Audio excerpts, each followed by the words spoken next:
Welcome to Super Happy Dragon Lucky. The show will begin momentarily.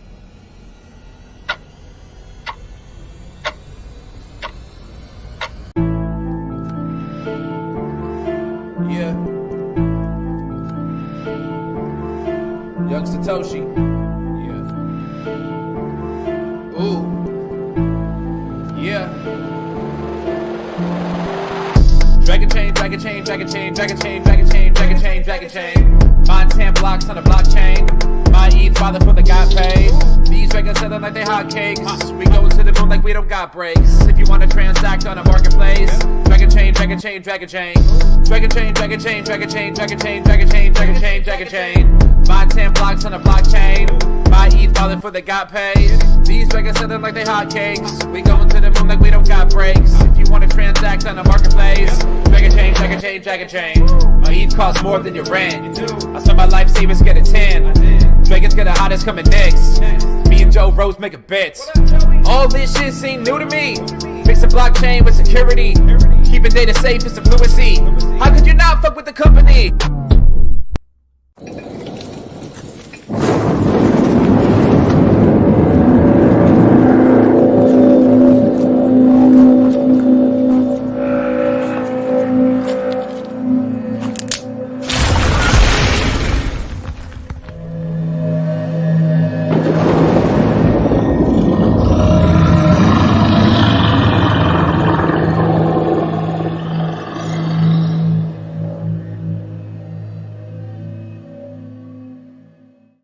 All right, welcome to Super Happy Dragon Lucky.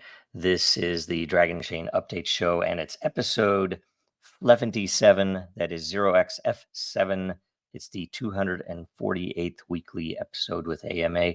Reminder, nothing on the show is financial advice, and stay tuned after all of the updates for the weekly AMA. First up in Dragonchain updates, last week's distribution of Super Happy Dragon Lucky lot for governance of the show created 566 lot. There were 3 questions for 93 lot each. There was one featured post.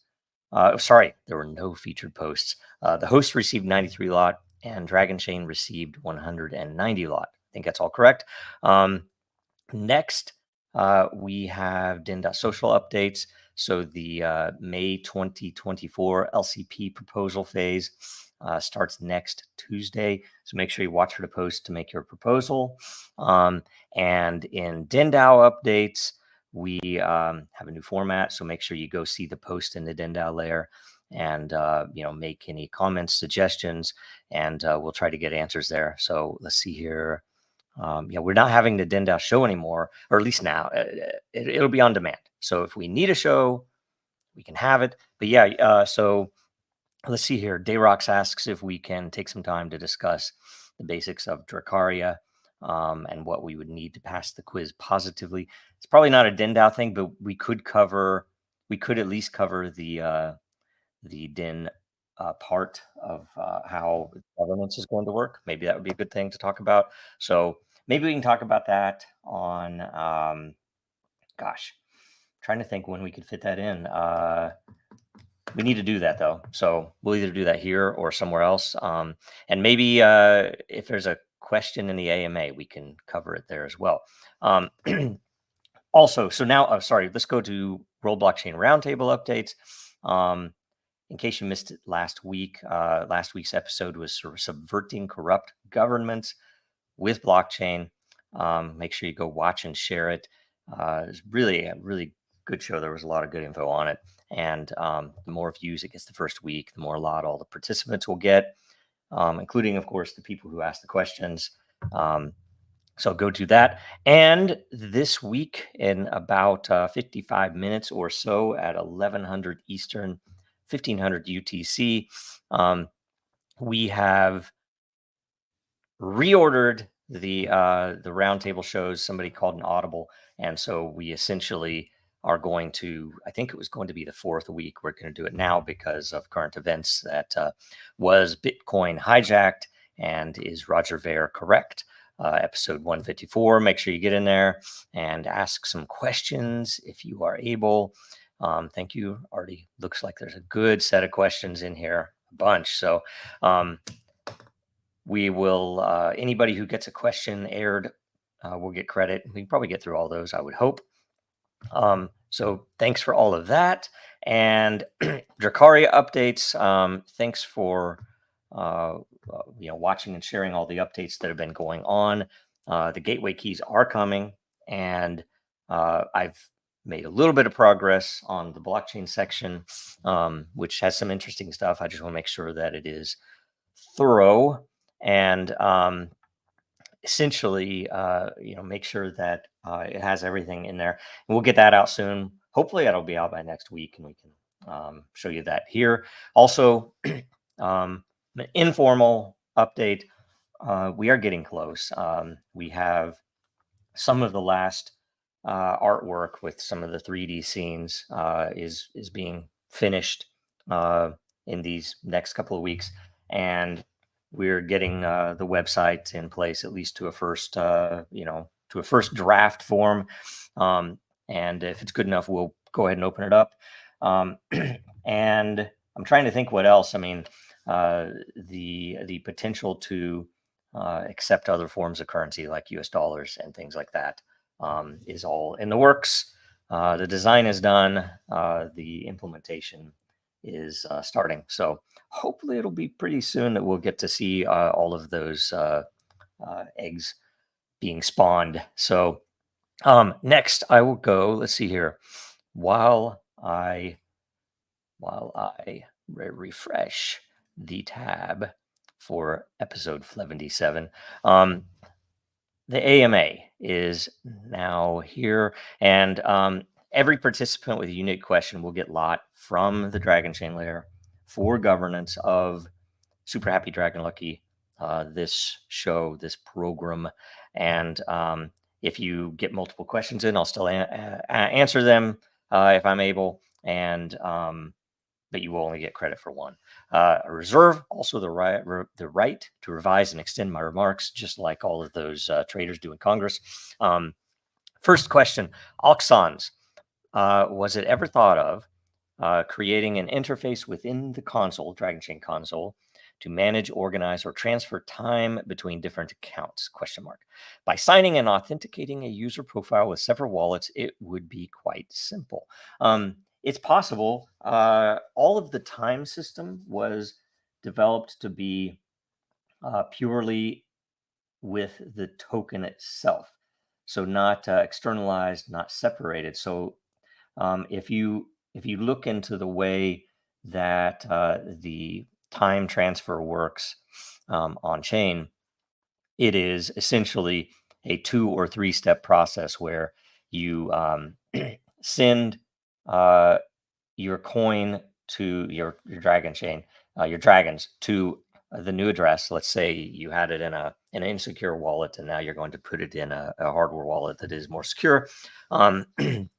You would, and I'll probably get this wrong because it is a few steps, and don't follow what I'm saying if you're doing it. But just to illustrate the point, you move your dragons to the new address, you send them back to the old address from which you want to transfer your time, and then from that old address you send it to the fee address, where, and I think it's only 25 dragons or something similar, where the time system knows to follow that. So anybody in the world could calculate the time on their own, but that is how a time transfer works. So, and you can't move part of the time, and that was for economic reasons, and some of which is, and I think I did look at the questions before. I do believe there's a question here about the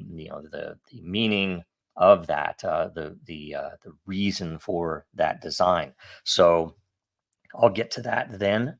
But essentially, this is possible, and we have thought of it. We have considered it. We just have to be very careful that it wouldn't upset the balance, the economy, the economic balance. Which, and I say economic, it's not. It's nothing to do with. the possibility of trading or selling or speculating on time. It is more that the reason that time exists is as a security and a scalability mechanism. And I will get to that answer when I do believe it's one of the questions coming up. So that was a great question. Excellent question. Thank you very much. Perfect question. I am 4am has a question. I don't want to do the same mistake twice. Den question. What attempts have been made to grow Den users but failed, and why? One of them would have been, and I don't know if this was, really an attempt purely to grow Den, but there is a layer that was created for the LCP that was supposed to be people. The intent was that we would work on ways to grow Den in that, and so far it hasn't worked. But maybe it's because we haven't been really using it as intended. So I don't think it's a fault of the people who proposed it, the person or people, or the people who participated in that. But maybe we could use that better. And if you have ideas for that, let me know where we could organize better. We've had a few attempts that failed before they actually happened, that were on the inside, that we had ideas for partners, and they just never happened. We've had a few things like that. We tried at one point to partner with a group that was going to use Den for I guess you'd call them creators, influencers, creators, people on YouTube, people on Instagram, and it could have worked well. There were maybe a little bit, maybe some disagreement, but also I think a lot of it was just the budgets on both sides not quite there to do what we really would have done, if we were Facebook or something like that and had all the money in the world. But that's one of the things that could have worked. One of the things that hasn't happened yet that I've talked about that I do think there is a growing need for, and it could be a full pivot. It could be a pivot for Den that wouldn't affect any of the current actual uses of it. Everybody could still be doing what they're doing, but that would be the integration of advanced DAO functionality, where we have very simple DAOs in the layers. We have some more custom, like Sticky DAO has a layer that I think if they would have had a better launch, that it would have probably worked out. But timing was not with them, and they're still doing things right. But a lot of the stuff planned didn't happen there. Den DAO itself is a complex DAO that is behavior based. We've written articles on Cointelegraph. It's gotten attention, and there's still people that ask about that when I talked. And also, DRAKARIA itself is going to have a behavior-focused, behavior-based DAO as well. It'll be hybrid, much like Den DAO is, where there are various roles that you could come in and compete for influence, or the ability to affect what happens with DRAKARIA. And that will all be launched and hosted on Den, and it'll be a phased launch. And the existing DAO for DRAKARIA is already on Den. It's in a private layer right now. We talked about that. We want to go into that details there, but we that will be public. It just isn't, because there are how do I say, there are things that are secret about the project that are open in that layer. So we either have to make a new layer and just move everything to that, and then release the other one after all the spoilers won't be spoilers anymore, or something else. We'll have to figure that out. But the reason I say this is, if we added two simple things, integration with GitHub, we would be able to, I think, dominate and help, frankly, open source governance tremendously. The second would be the ability to plug it into a multi-sig wallet, like what was used to be Gnosis, and I think it's safe.io now, something like that, where essentially your DAO would be able to release funds directly with signatures and everything. And then there are a couple of other small points as well that would fit into those areas that I think would really be a game changer for DAOs, which, things like plugging rewards into the GitHub, which are also part of the DAO, vote. It would be purely to vote, but it would essentially fix a lot of the problems that a lot of projects, including, as an example, if you want to watch a World Blockchain Roundtable later, as Bitcoin did with governance. So anyway, great question. Let me vote on it. Let me vote on it. Live voting. Original, yes. Question, yes. Den, yes, it is Den. Okay, Aladita. Hello, Dragon family. I hope everyone is doing good. It's a very pleasant and relaxing gift. Thank you. Question. What was the pure technical reasoning behind the idea of time for consensus mechanism on DragonNet, besides loyalty and behavior tracking and safety of dragons from centralized exchanges? Thanks. Okay, so a real quick bit of history. Time was originally introduced in 2017. I can't remember the date we announced it, but it was the already existing, already live measure of how long a single dragon had stayed in an address, or I guess more precisely, how many dragons had stayed in address for how many days, right? And it was originally called Dragon Days of Slumber, or DDS. And then when we had we wanted to refine it a little bit, we called it DDSS, which was Dragon Days of Slumber Score, because it was just a score. We wanted people to understand, no confusion. It is a score, and you could call it reputation, you could call it longevity, you could call it courage, you could call it several things. But what it essentially did is measure a distinct and completely transparent behavior that was fully on chain for people that weren't even on Dragonchain or didn't even understand our architecture, as many still do not. And it essentially gave us a measure for several things. So a couple of them you mentioned, which are super important and probably the easiest for most people to understand. Loyalty. Now it's a loyalty score, right? Behavior tracking, right? And safety of dragons from centralized exchanges.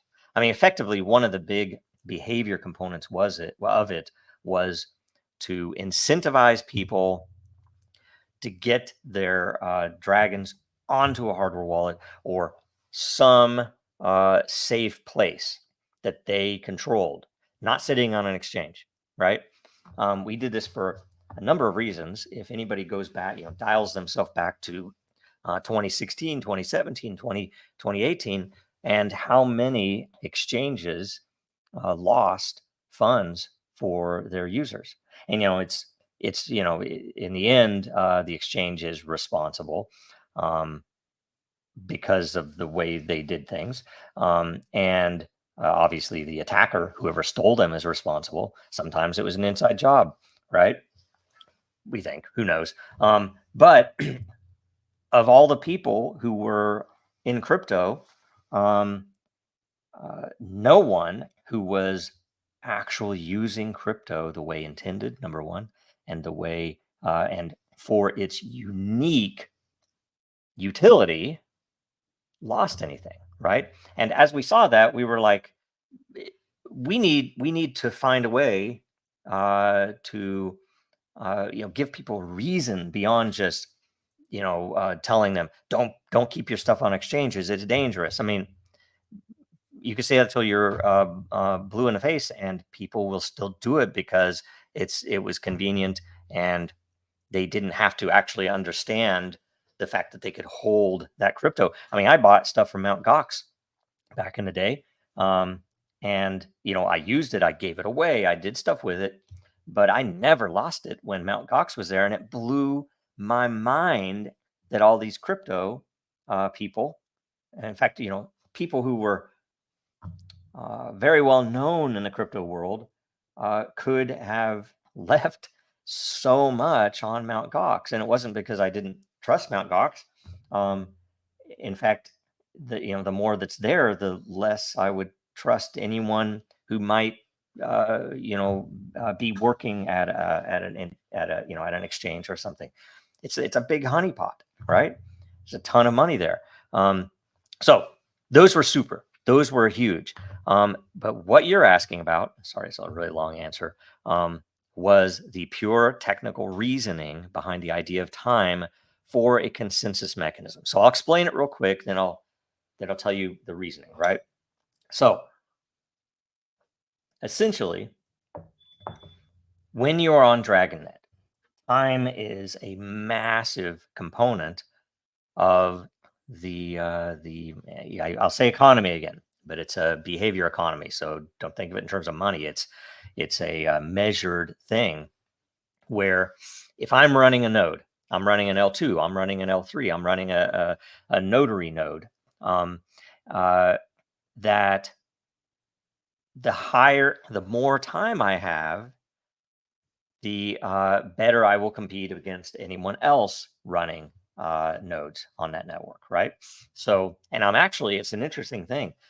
This is on purpose. It's a matrix, I guess, where when a business puts a transaction on its own blockchain, Dragonchain blockchain L1, that transaction is included in a block. So every 5 seconds, if there are any transactions, a block is created. That block, and let's say that block contained 100 transactions for 1 penny each worth of Dragon. So it's all in Dragons, right? The business, and it's I guess I should explain, it's a tokenized micro license in case certain people are watching. It's a tokenized micro license, and that micro license gives you the ability to essentially pay the node operators to include your or to sign your block, right? So that you can get level 2 is validation, level 3 is diversity, to check that the validators actually validated. Level 4 is a notary, and level 5 is the checkpointing, or including it in Bitcoin or Ethereum or Binance or BNB, whatever else. So we have that, and let's say that the business has put 100 transactions, and I'll tell you how that works in a second, which cost them, let's say it's 1 Dragon each, so it's 100 Dragons. Much simpler to think that. Now I have 3 L2s that have to validate those that block, and they don't have the transaction data. All they have is the network data. So I can't see, if I'm running an L2, I can't see the business's proprietary data. Let's say it's there's some healthcare info in there. I don't get any of that. All I get is some transactional headers, and I can validate that everything is sound about this transaction. So the security component of it. I sign that, I send it back. 2 other L2s do the same. They all have time attached or assigned or committed to, or so you could say staked, but it's not really staking. It's different enough to that L2 node. The block also goes to an L3 node to check the L2 nodes did their job. That L3 node has time attached to it. It gets sent back. Then the block gets sent to an L4 node. It has time attached to it. It gets sent back, and then they get sent to an L5 node, which might or might not have time attached to it. In fact, you could run any of these nodes with 0 time. You just aren't going to get any rewards. And Dragonchain runs, for example, a few L5s, all of which have 0 time attached because, it is essentially for the network, right? And so that time, though, when all is said and done, let's say there are 100 dragons. If you took all of the time for all of the 3L2 nodes, the 1L3, the 1L4, and the 1L5 node, let's say that totally there was 100 million time attached to it. Let's say your L2 had only 1 million time. You would get 1% of the 100 dragons. You get 1 dragon. If your L3 had 10 million time attached to it, you would get 10%. So essentially, you get a proportional share of that block's rewards based upon how much time you have, right? On the other side, the business itself has a I don't know if it's called a time chart, but either way, it's when you are configuring that business node and when you are attaching time, similar to how you would attach it for a valid verification node, that time will affect the cost of a single transaction. So, at 0 time, I think it might be approximately 50 cents worth of dragon.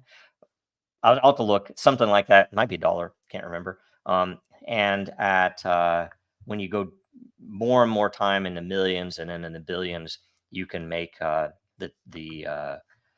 fees per transaction extremely low.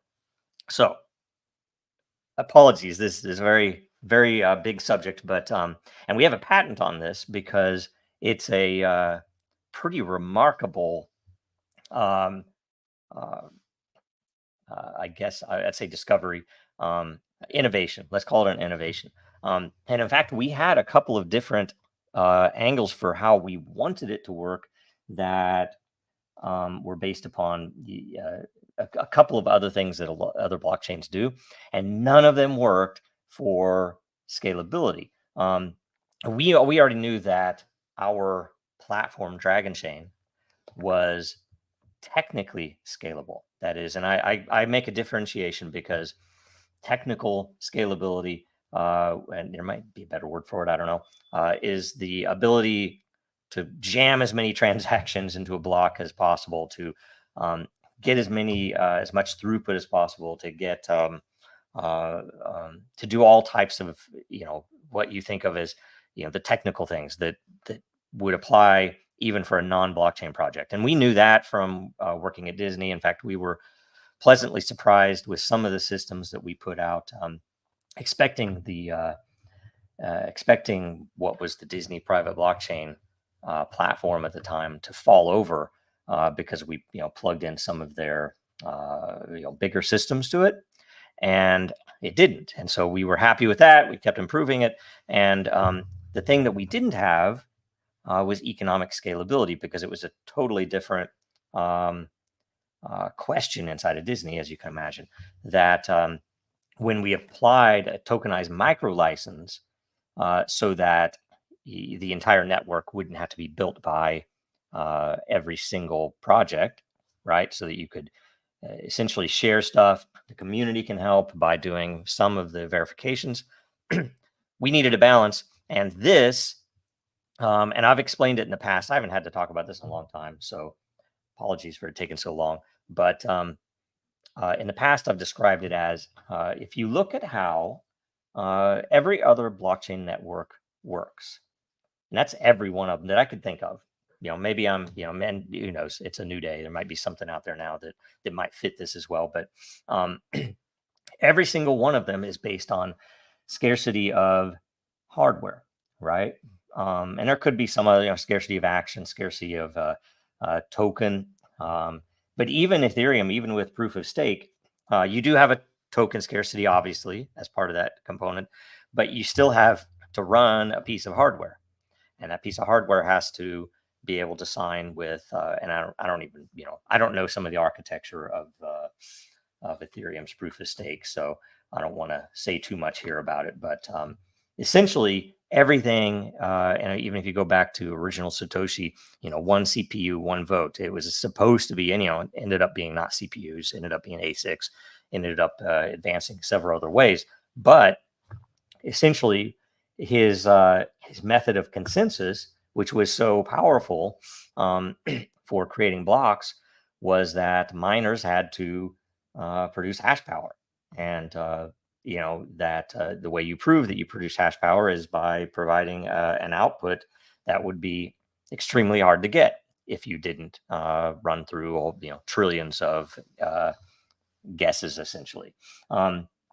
So given that, we decided to make a separate thing the point of scarcity. That is, we were talking about using microservices, for example, and our dilemma was that because we weren't going to have proof of work for these business chains, or for the way that the network would do the verification, that we wouldn't do proof of work. We had what was called context based verification, was our consensus protocol, and it amounts to having multiple different contextual looks at what this block has in it. And that came out of enterprise. The fact that you would have a enterprise architecture group, for example, needing to have some type of oversight over all the systems in enterprise. And this was one of the ways that they could have flexibility in adding new ways to verify what they needed to verify. If some new regulation came out, if some new something from the board, they wanted something in their systems. So we flipped it on its head and said that the time itself, which is something that is measurable, transparent, unmanipulatable, and requires patience. It's not something you can do overnight if you want to attack the network.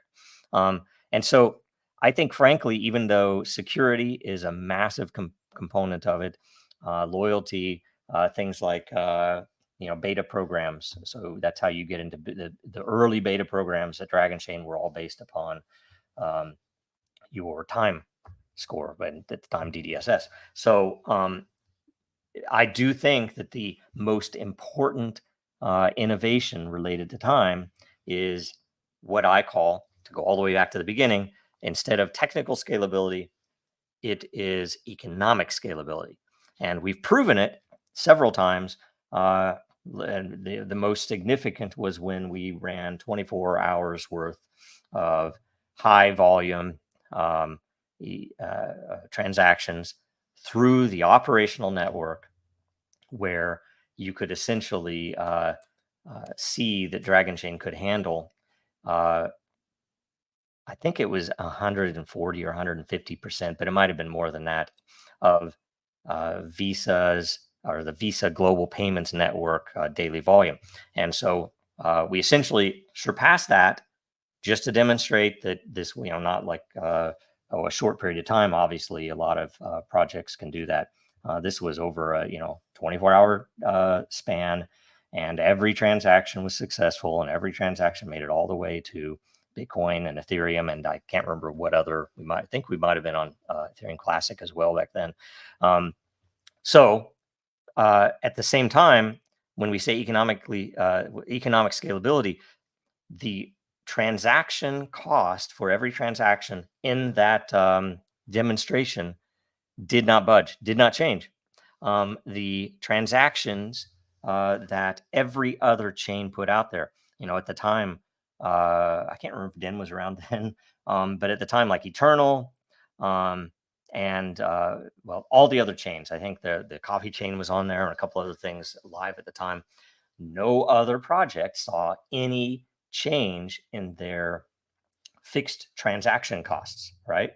So their businesses did not have to adjust because we were doing this crazy thing, or something like what happened when CryptoKitties came out, or when certain things happen on Ethereum or Bitcoin now, that it kills every other application because they're not economically scalable. So that's what time does. That's why it's so important. That's why it's so interesting. And I think that's why it's patented as well. So anyway, excellent question. I need to vote on that. And I'm going to say that, that's a great, oh, I'm going to put it in as Dragon and time. Look at that. Perfecto. Okay. Then we do have featured content this week. And so that's all the questions. Here is the featured content from Dayrox. Learn about Drakaria and get free eggs. So essentially, Drakaria is very active on X, formerly Twitter. I recommend this channel. It is Drakaria World, and I will open that up so you can see it. Go to Drakaria World on X, right? They are preparing for a quiz, and there probably will be multiple quizzes, and I think there might even be multiple quizzes if and when we open other socials. I imagine we'll have an Instagram later too, but who knows? I have no idea. TikTok, right? Probably TikTok. Let's see here. You can demonstrate your knowledge of Drakaria and win free first edition eggs. There'll be gateway keys, which will be for the first season, and that'll be really interesting. Joe said he wants to reward those who have been interested in the project from the very beginning. I can't remember if I've said that or not, but he used exactly these words: before the hype, because when they publish pictures of dragons, there will be hype. That's the truth. I do think that when you guys see what the dragons are, it's amazing. And the fact, maybe even more so when you see multiple of them, because the variety is noticeable, extreme. They're beautiful. They're amazing, amazing dragons. The eggs look amazing, but they're nothing compared to the dragons. Truth. There is still some days, so read the white paper. If you can read the white paper, ask questions about it. That's why it's out there, because we want you who are here to understand that more than anyone else. Number one, so you can help others understand it. But number two, so that you can benefit from understanding it and, be in there first and, have some glory, right? Because you deserve it for being here. I will be doing it. Luckily, I have some free time. I hope we can get free eggs, but you have to prepare for it. If you don't have an account on X, then create one, if only to participate in the contest. I wish you the best of luck. That is a great post. Dayrox, I'm going to put like 10 grand in that. That's awesome. So thanks a bunch for that. That's all the AMA and featured content. So sorry I was long. I hope that's okay with everyone. But make sure you go subscribe to Drakaria. We need as many people in there as possible, spreading that. And make sure you get to the Dragonchain.Store. Look at the crest hoodies and stuff and mugs and everything else, right? I'm wearing a shirt right now. And if you have the ability, do go to legalfund.dragonchain.com and donate now. And if you go in, you can make a one-time donation with a credit card or Apple Pay or Google Pay, or you can make a recurring donation. I think you can even pay with other forms. Like I think we even have some of the like Alipay and stuff like that in there, as well with crypto, right?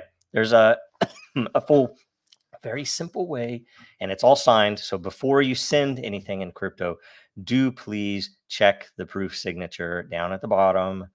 Make sure that you're not looking at someone else's site and send it to some other address. And that signature should be from at the very end of it is FBFB0, right?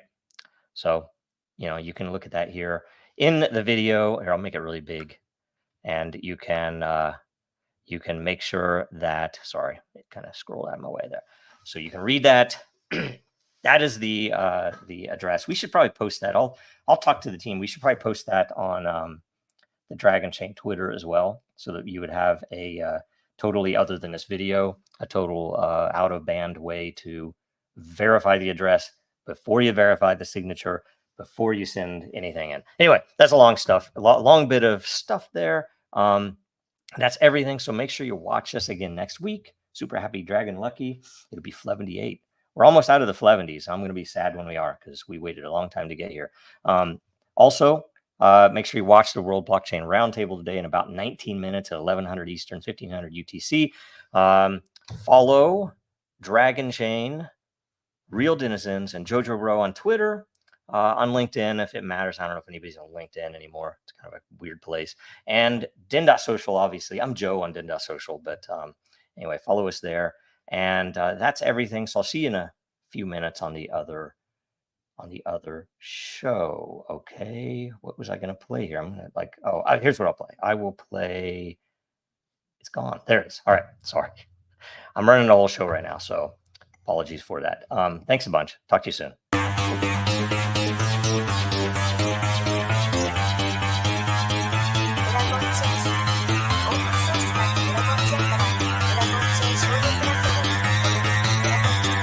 Because that goal will serve to organize and measure the best. Adaptable, raw capital, label radical yet rational. A tactical approach is palpable if this animal is fallible, but that conclusion is laughable. So with for all detachable from the mandible, you see it now.